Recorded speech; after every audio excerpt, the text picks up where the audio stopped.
Hola, soy Alberto Doctor y esta es la reseña de Confidencias de un prestidigitador, un libro de Robert Houdin. Bueno, en este libro, en este vídeo, no voy a hacer ningún juego de magia porque este no es un libro de juegos. Esto es una novela de la autobiografía de Robert Houdin, o una autobiografía novelizada. O al menos así la interpreto yo, y así creo que debería ser, bueno, como es mi opinión, pues creo que así se debería interpretar.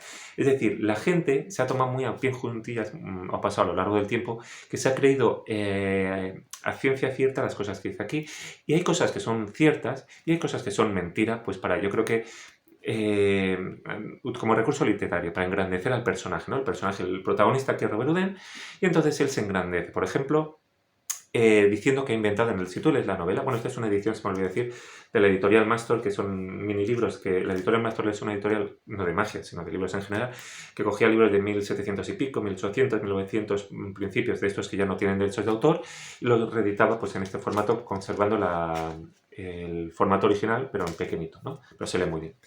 El caso es que, por ejemplo, una de estas cosas que hacen para engrandecer, pues él dice en el libro, si lees la novela, él dice que él inventó la doble vista. O sea, este juego en el que hay el ayudante, en este caso era el hijo de Robert Houdin, en escena, con los ojos vendados, el mago pasa entre las personas, entre los espectadores, le dan objetos y el medium, el ayudante, adivina esos objetos. Bien, pues aquí dice que se le ocurrió a él, eso es mentira, y que lo primero que pensó es el método que se hacía antes y que se hace a día de hoy, el que se utiliza principalmente, y que lo descartó porque es muy obvio, le dice cuál es ese método, dice podría hacerlo de esta manera, pero es demasiado obvio, es burdo, esto cualquiera se iba a enterar y lo iban a saber. Bien, es un método que ni Dios se entera cuando lo haces, ¿no? Pero es una cosa que hace en este libro. Y igual para engrandecer su ingenio, coge y explica algunos métodos de algunos juegos, algunas estrategias, algunas cosas, y las tira por tierra. Dice, esto es muy burdo, esto es muy básico y tal. Aunque luego los juegos que haga él pues pueden basarse en un secreto igual de simple a nivel técnico, lo que sea. Pero claro, los que no hace él, coge y algunos los explica y dice, esto es demasiado obvio, es demasiado malo. Y hace igual con los magos, ¿no? Es decir, habla de algunos magos de la época y básicamente los pone a todos a parir, más a los que no son franceses, a los franceses un poco menos, pero básicamente a todos. Yo supongo que para engrandecer, al igual es por orgullo de Robert Houdin, pero yo porque lo estoy identificando como una novela y lo leo como tal. Y entonces es el personaje este, es el protagonista, es el más listo, es el mejor y tal, es Robert Houdin, y los otros por eso los pone un poco mal. Pero, a pesar de todo eso, es un libro que está bien escrito, es un libro que se puede leer, es muy ameno y es muy inspirador. Que yo creo que es uno de los motivos por el cual se le ha engrandecido tanto a Robert Houdin, que era grande, no digo yo que no, pero por los libros que ha escrito. Este por ser inspirador, porque ha sido la base o la cuna de muchos de los magos posteriores, y el resto de libros, porque como decía el profesor Hoffman, bueno, el libro de Robert Houdin inspiró a muchos y ya sabéis que Harry Houdini luego pues, terminó odiándolo, escribió un libro que es desenmascarando a Robert Houdin y hubo dos o tres libros que salieron a posteriori criticando al de Harry Houdini, ¿no? Entre ellos una que es Houdini's Unmasking Houdini, perdón, Unmasking Houdinis, creo que era de Hughard, que básicamente es una recopilación de una columna del Hughard, del Motley Hughard, y que luego lo junto en un libro que está a la venta, está en PDF, yo supongo que será pirateado porque está baratísimo y tal. Y es interesante para ver el pique de Hughard con Houdini, el de Houdini con Robert Houdin y todas estas cosas. Pero la parte más interesante de ese libro, hay cosas de Hughard que tiene razón, porque el de Houdini se le ve que resbala por ahí, digamos. Y cosas que a mí me parece que no, pero la parte más interesante es de un capítulo de Christopher Milburn, en el que transcribe también una carta del profesor Hoffman, que fue el que tradujo al inglés los libros de Robert Houdin, y que el profesor Hoffman dice, Houdini lo que ha tenido es que sus libros, sus libros no ha explicado trucos, ha explicado cómo ser un mago. O sea, ha sido más profundo, ha explicado el tema de psicología, ha explicado, se ha desarrollado mucho más que otros libros previos, ¿no? Entonces es lo que decía, cómo ser un mago. Entonces esos libros, y este libro, yo creo, perdón, y este libro yo creo que son los que han dado la base para muchos magos posteriores y los que hayan hecho que le hayan engrandecido.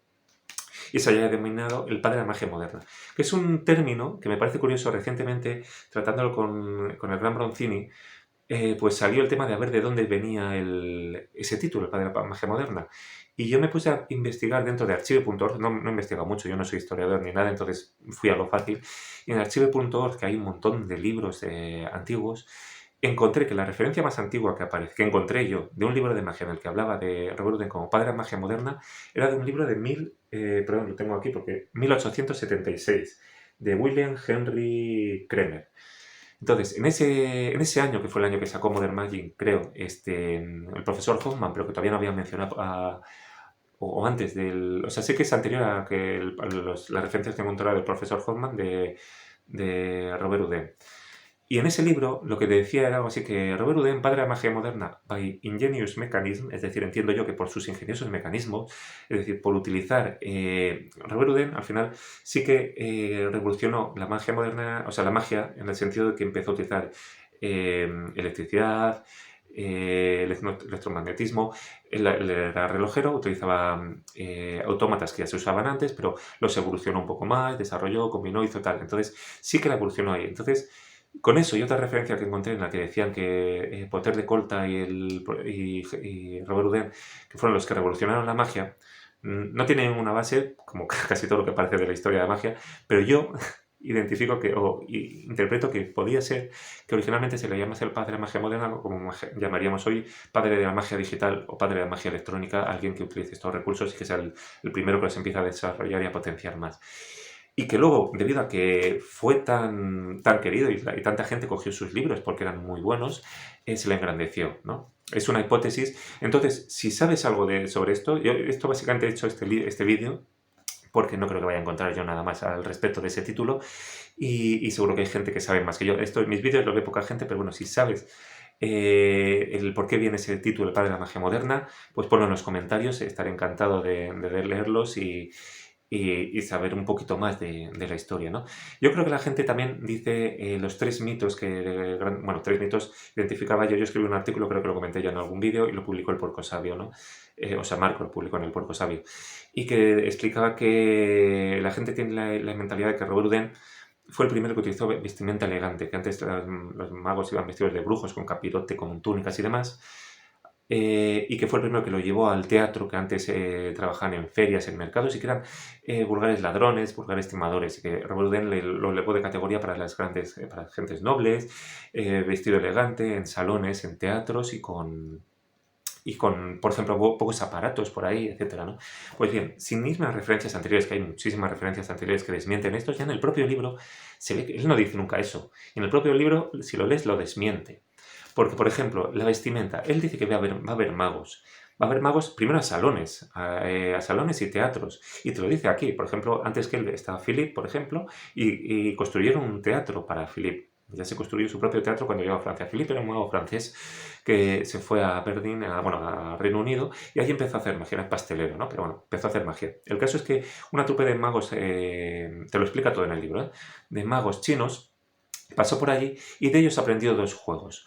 Un juego de los aros chinos, que en realidad es posible que no venga de China, sino que ya estuviese en Europa antes, ¿no? Tal Dalmau ya lo hacía.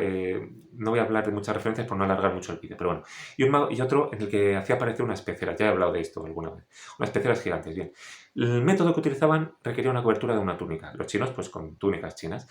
Y aquí él menciona, Robert Houdin, que Philip pensó, claro, no me voy a vestir yo de chino porque sería ridículo un mago, alguien occidental que no tiene rasgos chinos, que se vista de chino. Esto es simplemente como ironía para ver todos los magos falsos chinos que ha habido después, que obviamente no hay ningún problema, ¿no? Entonces lo que se le ocurrió a él, y lo dice él aquí, no me acuerdo con una frase elegante, que tuvo el valor, digamos, que tuvo los santos huevos de vestirse de brujo. Es decir, tuvo el valor de vestirse de brujo, lo dice aquí. O sea, antes que él nadie se había vestido de brujo. Fue el primero que lo hizo.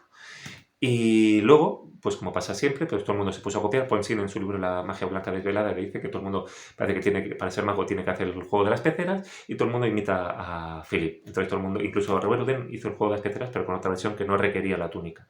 Pero vamos, todo el mundo se vistió de brujo. Pero aquí te lo dice que eso, va a ver, por ejemplo, a Bosco, dice que él iba vestido, sí que no iba vestido normal, que iba vestido, parecía que un colegial, decía él, ¿no?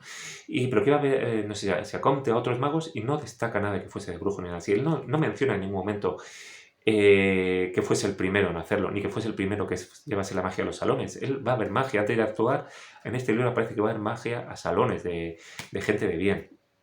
Y en cuanto a lo de muebles refinados y demás, tampoco lo dice. Si nos fijamos en imágenes de Pinetti, pues también se ve que tenían pocas cosas en el escenario, muebles refinados. Lo de que estuviese sobrecargado o no, tampoco sé seguro, porque yo tengo por ahí un póster que aparece en la editorial Taschen, el de Magic, 1500 no sé cuántos, 1900 y pico, de Steve Meyer. Aparece un póster de propaganda, obviamente, de publicidad, perdón, de Robert Houdin, en el que se muestran todos los juegos. O sea, aparece el escenario lleno de que si peces que salen, que si no sé qué, está recargadísimo. Entonces yo no sé si era un recurso habitual entre los magos antiguos, simplemente para promocionarse, poner un cartel en el que se ve todas las cosas. Porque, ya os digo, Pinetti, por ejemplo, hay uno por ahí, un cartel de Pinetti que conoceréis todos, es casi el único cartel de Pinetti que hay, en el que aparecen tres mesitas, o tres veladores, que tienen un mantel hasta la mitad o algo así, ¿no? Y con el fondo así liso, una pared y todo elegante, con una pistola, etcétera, ¿no? Entonces, no me quiero enrollar mucho, para no ser un libro de juegos no me enrollo mucho. Es un libro inspirador, es un libro que es muy fácil de leer y que podéis encontrar incluso cosillas. Ya que estamos al final, voy a contar una cosa que me parece útil, por ejemplo, que aparece en el libro y que no se usaría de hoy. Él menciona en un momento que va a actuar ante el rey de Francia y a la corte, ¿no? Entonces dice que hace un juego en el que pide, creo que eran los relojes y pañuelos de la gente, hace un paquetito y lo hace desaparecer. Y entonces él dice que va a aparecer, o sea, reparte papelitos entre la gente y le dice que por favor cada uno escriba dónde quiere que aparezca el paquetito. Lo recoge de una bolsa. Yo creo que explicando esto más o menos vas a saber por dónde va. Aquí no lo explica, pero bueno, que lo lees y lo intuyes, o más o menos igual alguna cosa que te falta, pues te buscas la vida y lo encuentras, ¿no? Entonces, recoge los papelitos y le pide al rey de Francia que por favor saque 3 de los papelitos. Lea los 3 destinos donde quieren que la gente que vaya el papelito y que él decida cuál de los 3 va a ser el destino final. Bien, los 3 son sitios imposibles, pero el primero digamos que más o menos es asumible. A día de hoy podría ser en el bolsillo. En el libro yo creo que era en una estantería, algo así, que estaba en la misma sala en la que están ellos, y por la que él la está moviéndose y demás. Otro sería también imposible, pero que es imposible de comprobar, por ejemplo, en la otra punta de Francia. Entonces, claro, no va a mover a toda la corte hasta allí para ver si ha hecho aparecer el paquetito allí. Y el tercero es imposible, pero más inviable que el primero de todos, que es, hoy en día podría ser en un objeto que está en un sitio que está a la vista en todo momento, pero que yo ni me he acercado, ¿no? En este caso era en el paseo de entrada al palacio, creo que era algo así, las raíces enterrado bajo el primer árbol del paseo, creo que era algo así. Es decir, es algo que es fácil porque movías a toda la corte para abajo y lo podéis comprobar, pero que es más imposible que el segundo. Entonces, es una especie de forzaje del destino al que va a ir. No sé, yo creo que es un método que se podría probar y además que puedes tenerlo incluso en las salidas, por si acaso te falla o lo que sea. Y no lo veo a día de hoy, pero me parece un recurso bueno, ¿no? Entonces podéis sacar alguna idea, no muchas, pero podéis sacar alguna idea, pero principalmente es una novela. Es una novela en la que se engrandece, en la que no todo es cierto y es una novela inspiradora. Esta y los otros libros de Robert Houdin yo creo que son los que han inspirado y los que le han hecho el valor de mito de Robert Houdin a todos los magos posteriores, ¿no? Entonces es una novela que está bien, es interesante ver. Os explica alguna cosilla, algunos métodos, ya os digo, los que ponen un poco a parir, pero básicamente es para estar entretenido y para inspirarse, o sea, para tener ganas de hacer magia, básicamente. No me quiero enrollar más, ya lo he hecho demasiado largo, así que lo voy a dejar aquí. Si te ha gustado, dale al like. Si no te ha gustado, dale al like. Si sabes algo del título de Robert Houdin, pues ponlo en los comentarios, o si conoces a alguien que sepa, le preguntas y me lo pones, o si no, cualquier comentario, ya sea Robert Houdin, de este libro, de cualquier otro, será siempre bienvenido y contestaré todos los que pueda. Disfruta la magia y nos vemos en el próximo.